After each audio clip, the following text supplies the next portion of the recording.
8:30. So sorry that David wasn't joining. We were expecting him. So thanks for your patience as we get up and running. This is a meeting of the steering committee.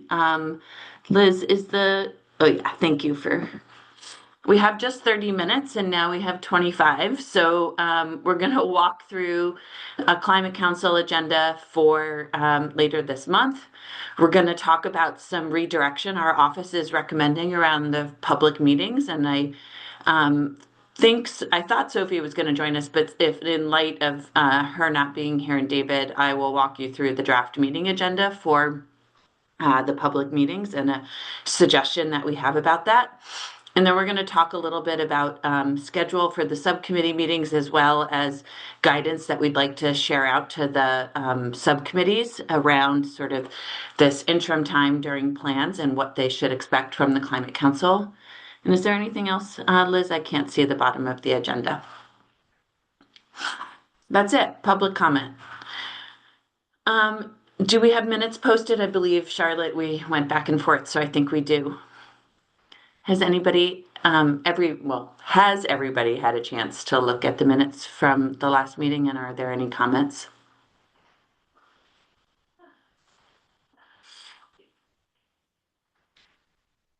Hearing none, we'll consider those approved. And Liz, since you have the screen up, I'd love if you post up the agenda for the December Climate Council meeting.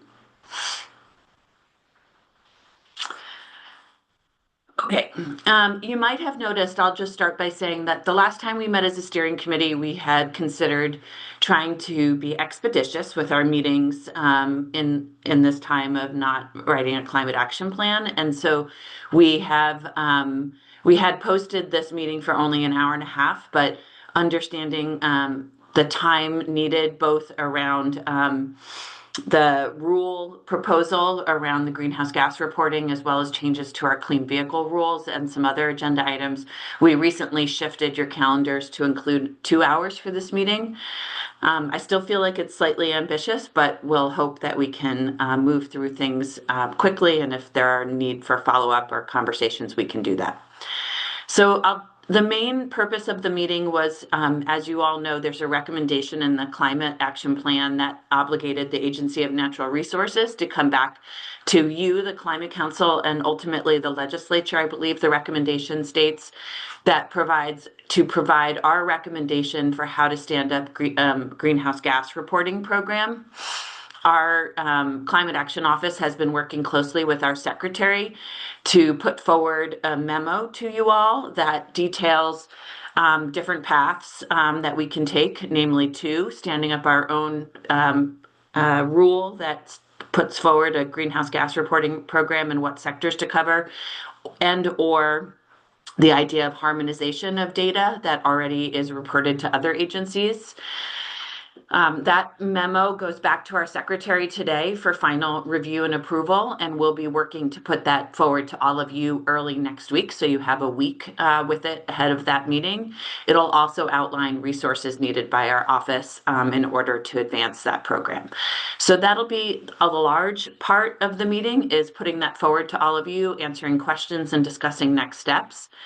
We also are considering rule updates with Advanced Clean Trucks and an emergency rule update with Advanced Clean Cars 2. We recently met with the secretary, and she suggested, obviously, with respect to the fact that those amendments are also recommended by the Climate Action Plan for us to stay the course with California, that we provide an update to all of you on those rule amendments as well. So we've added that to the agenda. They should be brief, in large part because these rules are so complicated, and the amendments are actually quite complicated, that we'll provide a brief update and then be able to meet with any smaller groups and dive into detail if that's required to really explain what we're trying to do here with California. My hope is to also provide you next week a draft Jane, of the. Yeah, go ahead, Jared. sorry to interrupt. I just wanted to check on the draft agenda, where it says action needed by council after the clean vehicle regulations update. Should that say provide input on plan rather than provide an update? on plan?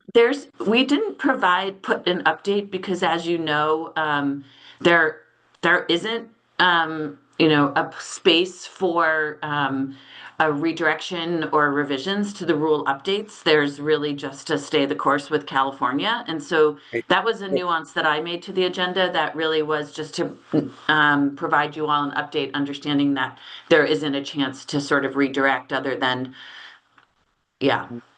Right. Sorry. I think understand that. I guess where I'm confused is the part of the agenda where it says action needed by council. It sounds like it's an update from the Climate Action Office and ANR, not an update from the council. And so Yes. that part of the agenda where it says action needed by council, I'm wondering what that should say rather than provide an update. Yep. Maybe just like action needed by council, answer questions or can provide contingency space to have a deeper discussion outside of the climate council meeting. Okay, or just discuss plan to Yeah, amend. that sounds great. Thank you for noting that.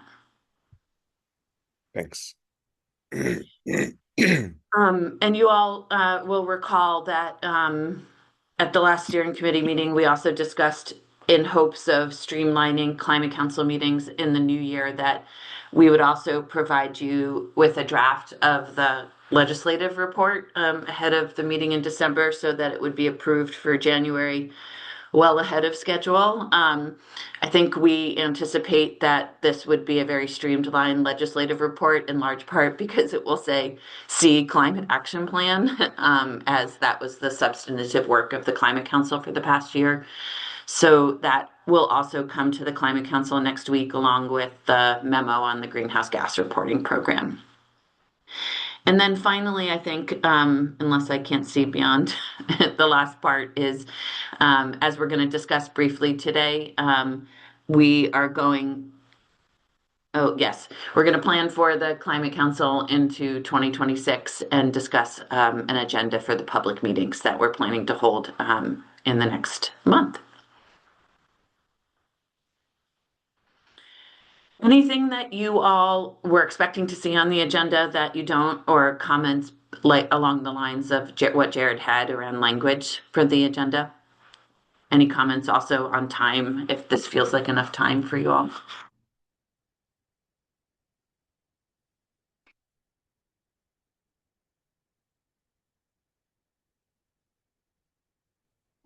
We should just run late and not have David here and make it nice and easy every time. Okay, that's great. Thank you. We'll consider this approved. We'll clean up that edit that I see on the time too as well. I saw there was a track changes. Jane, I noticed a minor typo that spelling um, that I put in the chat. Thank you. I see Charlotte nodding, so she'll capture it. Thanks. Okay, before we click on the agenda for the next piece, which is the public meetings, we wanted to sort of both not first acknowledge that December 16th, which was intended to be our first public meeting, sort of snuck up a little bit on us. We had some vacations in the climate office, and as those staff were coming back and we were checking in with David, we felt like we weren't going to be able to do a significant outreach push as well as design of the public meeting for a December 16th. And while we acknowledge that these public meetings around the climate action plan are really intended to sort of be a handoff to the legislature and the public to talk about what's in the climate action plan and the next steps, we didn't feel like we would be able to do it by December 16th well, because it meant us having everything to you today, the Climate Council meeting the day before. And so before we look at the agenda, we want to suggest that we have bumped both the public meetings into early January. And Liz, I'm looking at two screens right now, but I believe we didn't want to have one on the Monday after a long holiday break. So we were proposing to stick with the one on the Tuesday evening and then have one the following Monday at lunch. Understanding that Mondays are the day the legislature is not in session, so would be the best time to hold it in during the day one for legislators to attend. Liz, can you correct me if I got the dates wrong, or is that, I'll, I believe that's what we had, but I'm gonna check now. I had to flip screens. One second. thank you.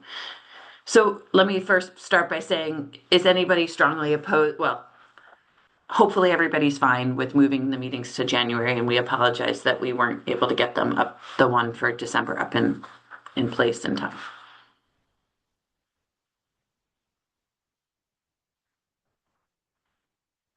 Liz will confirm the dates, and maybe while she does that, we could look at the agenda, Liz, for the public meetings, a rough sketch, which admittedly, David and Sophie put together in the middle of last week, and I have not seen yet. So,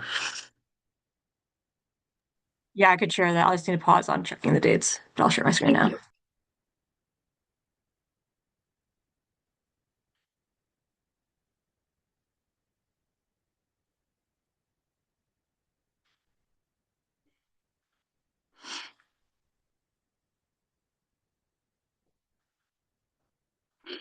So, a reminder that these meetings are really your meetings. Our office is helping administratively put them forward. CBI is providing capacity for facilitation, but ultimately, we'll want these meetings to come through you all. So we'll want to have volunteer counselors to help with certain sections of the agenda.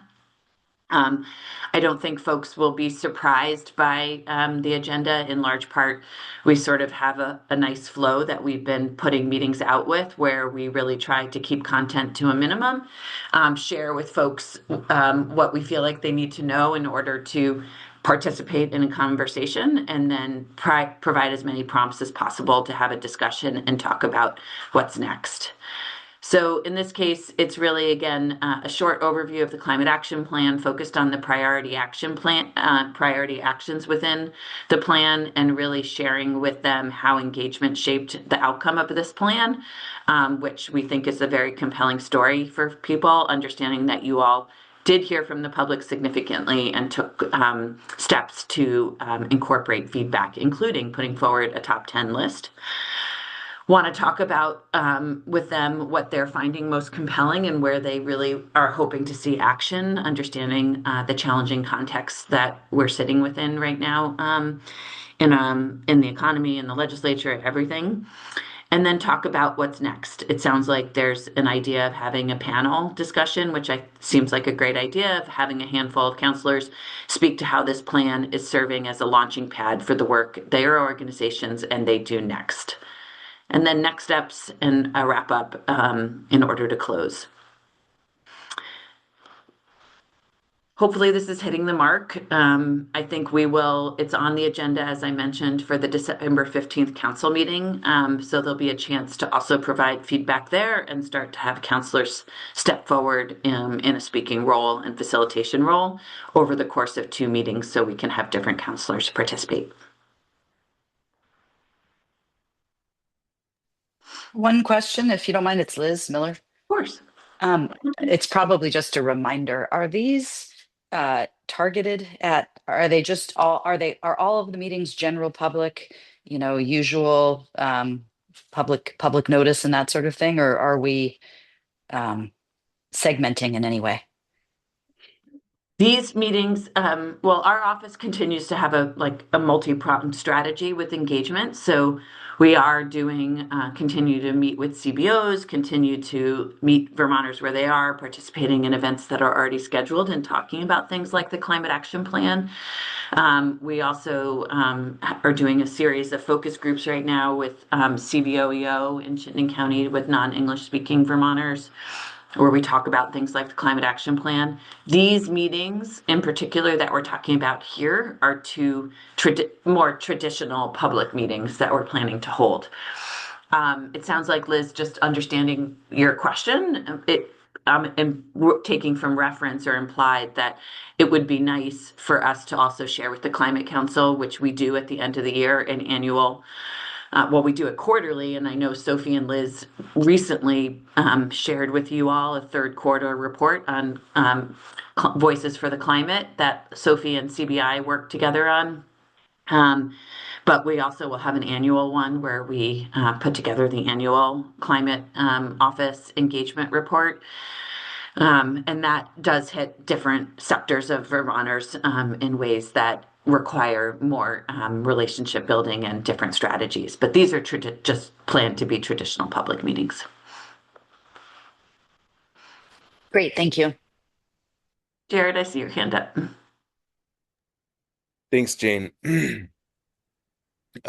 Overall, I think this agenda looks good. I'm trying to put myself in the shoes of somebody who might be showing up to the meeting, and I imagine that some folks are going to want to come to share what they like or don't like about the plan in terms of providing input or making a statement.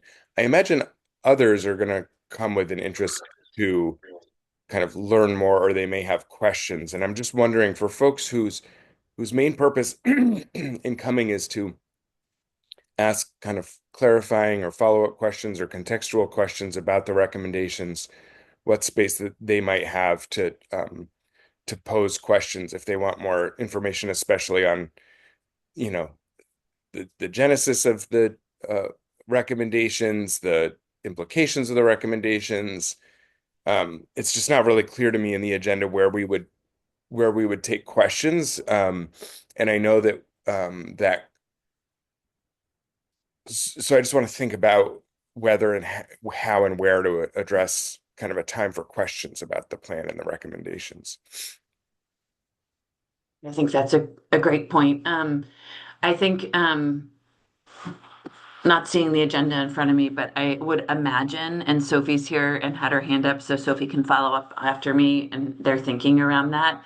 But I imagine one of the impetus around sort of the counselor panel, I imagine, would be to underscore that this plan is a roadmap and a starting point. It's not the be all end all. And so the idea of the panel would be to really talk about how organizations, state staff, secretaries, administration, how what they see their role in taking this plan and thinking about how they move different components forward. And so I think that gives a space for people to understand, first and foremost, sort of like the way this plan acts as a catalyst for different trajectories. And so from there, I would hope that there would be a space for folks to ask questions and not only speak to what happens next, but also questions about what's in the plan itself. Sophie, do you want to follow up on anything I just said and see?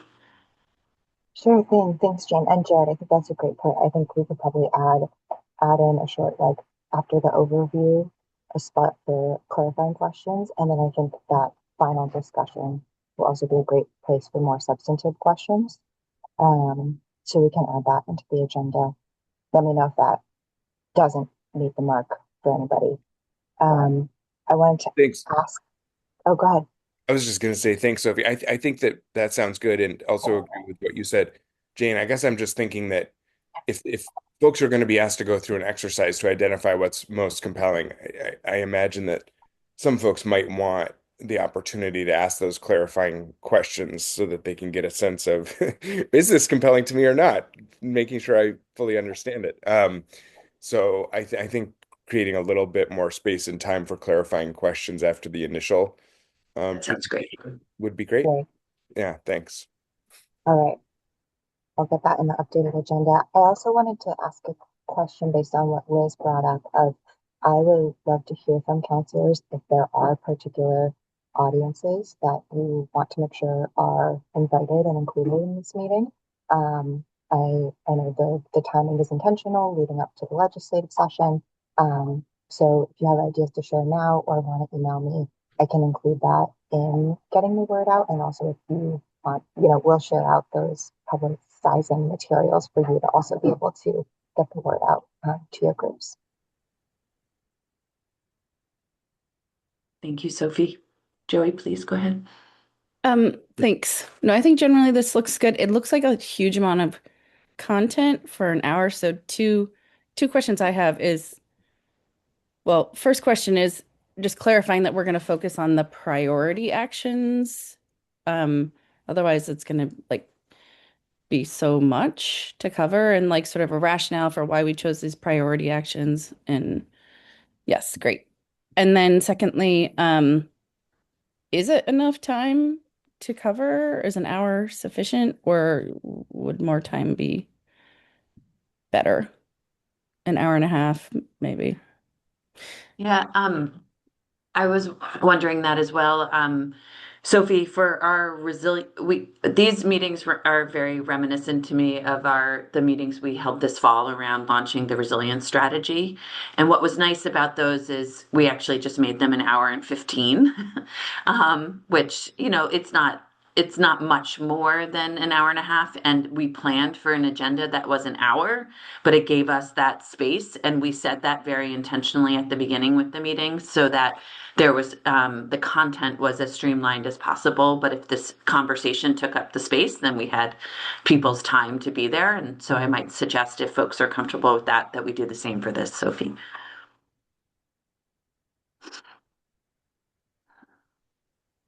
Great. Yeah, I thought that amount of time worked really nicely this fall, if other folks agree. Sophie, could you also share what you found about the dates? Yeah, so we had kind of pitched um, some options, which were um, either hosting both meetings. So we're talking about doing a lunchtime one and evening one. So either hosting both of those on Monday, January 12th, or keeping the January 6th midday meeting, which we already have scheduled, and then hosting the evening event on January 12th or 13th. 12th being a Monday, 13th being a Tuesday. And I didn't quite track what you were saying earlier, Jen, so I couldn't tell if that aligned or not. I was suggesting that what I thought we had discussed, but anything works fine with me, is that we were going to keep the one in the evening on the Tuesday, that the 6th, I believe, is the date. Okay, and then have a lunchtime one the following Monday. Because we want lunchtime ones on Mondays only because the legislature will be back in session. So It looks like the one that we have scheduled for Tuesday the 6th actually is a lunchtime one. Um, so it we makes could more move. sense for that one to be an evening one if folks are agreeing with me. But I think the 6th having that in the evening and then Monday having it at lunch would make the most sense. But we can confirm schedules. Okay, thank you, Jared. I'll just put that in the chat for folks to see. Liz, you can stop sharing screen now if that's okay. And for everybody's benefit, if seeing that we're at 8:58, if there are any other questions or comments, I think we're in general agreement that the flow and strategy for the meetings makes sense, but please do. I know Sophie would be happy to hear from you all directly if you have additional comments or thoughts, especially before we present this to the Climate Council on the 15th. So thank you. And before we pivot and wrap up with any public comment, there has been comments and questions, and we can save the bulk of this conversation for when we meet with the full council on the 15th. But understanding the expectation is a more streamlined schedule for 2026. We plan to propose quarterly climate council meetings. So our next climate council meeting would not be until March. Obviously, if there's anything that comes up in the 15th, like the fact that we might not be able to approve the legislative report without seeing it again as a team, there might need to be a January streamline meeting, but our expectation right now is we'll be able to work through that. And our next climate council meeting would be in March. There's also been a question and comment especially from Just Transitions and Science and Data, which are subcommittees that have more of an ongoing role than the subcommittees that focus specifically on recommendations.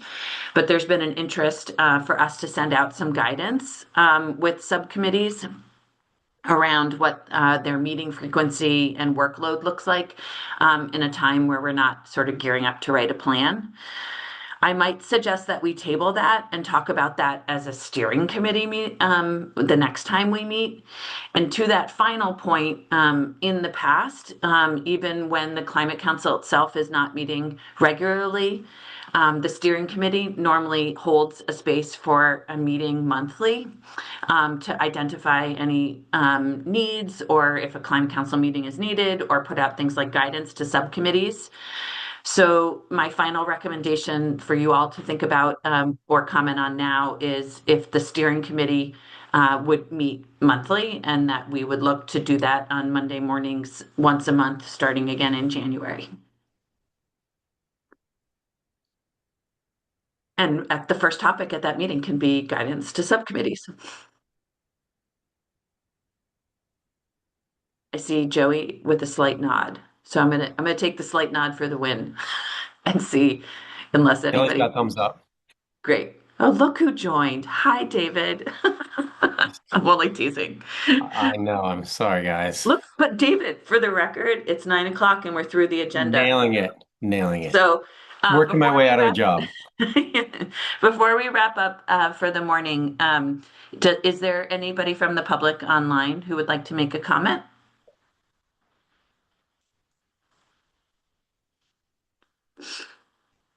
Any other comments from steering committee members for today?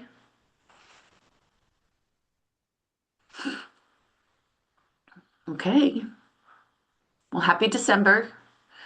Thanks, Nice to everybody. see you. Thanks, everyone. Yeah. Have a wonderful week, everybody. Too. Take care, everybody.